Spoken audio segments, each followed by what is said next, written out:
तो आज से 20-30 साल पहले क्या स्थिति, आज आप देखिए ना कि फिजी के उप प्रधानमंत्री हम लोग के मित्र भी है, बिमल प्रसाद उत्तर प्रदेश से, यूके के प्रधानमंत्री ऋषि सुनक भारत से, कमला हैरिस जो राष्ट्रपति की प्रत्याशी है समय कहाँ से, अपने हिंदुस्तान से जुड़ी।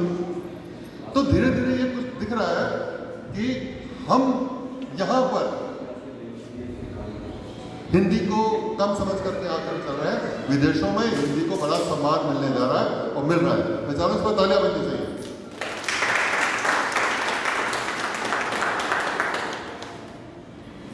दूसरी बात मैं बात करूंगा कि प्रयास क्या है, सरकारी प्रयास क्या कर रहे हैं। सभी पूरे देश के हर विभाग के अंदर राजभाषा अधिकारी रखे गए हैं जो हिंदी में काम कराने की, अभी इनका चल रहा है मंडपम, भारत मंडपम में 14-15 का गृह मंत्रालय सम्मेलन करा रहा है। 13 तारीख को प्रवासी भवन के अंतर्गत हम लोगों ने उनका जलपान का और स्नेह मिलन का कार्यक्रम रखा था। उसके अंदर एक बात उभर के आई कि लोगों ने बताया कि हमारे प्रयासों का दक्षिण में भी फर्क पड़ रहा है।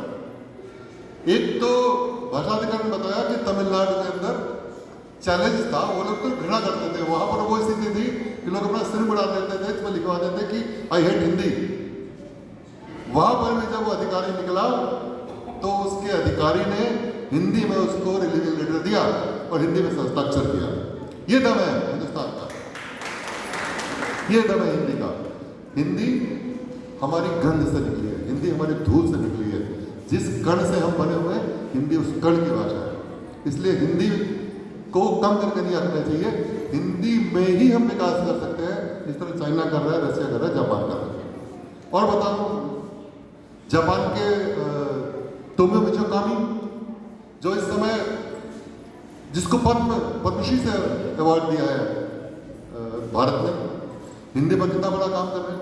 इसके अलावा दिव्या माथुर इंग्लैंड में, शैलजा सक्सेना सिंगापुर में, अथिला श्रीलंका के अंतर्गत, पद्मेश गुप्त यूके के अंदर, आपका मनीष जी कहाँ पर, नीदरलैंड में, हॉलैंड में, हर जगह हमारे वैश्विक हिंदी परिवार जिस समय काम कर रहे हो, 70 देशों में हमारे अपने प्रतिनिधि है जो हिंदी के लिए काम कर रहे हैं। आगे आने वाला समय बहुत बढ़िया रहने वाला है। मैं बहुत लंबी अपनी बात को नहीं करूँगा, एक मैं सुना दूँ अपनी एक छोटी सी दोहा सुनाता हूँ।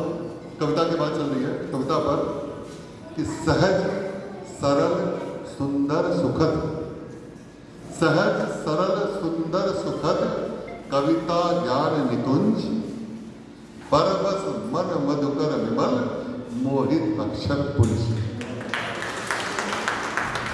कि मस्ती में जीवन जियो कभी न मानो खेत, वीरेंद्र भाई कि मस्ती में जीवन जियो, जैसे हम आप हैं, कभी न मानो खेत, जन्म मृत्यु के बीच है एक सांस का भेद। और लिखा कि बात अंधियारों की करके रात ही तुम पाओगे, कि बात अंधियारों की करके रात ही तुम पाओगे, चांद तारों में उलझकर बेवजह तक जाओगे, जुगनुओं के साथ रह लो कुछ दियों की बात कर लो।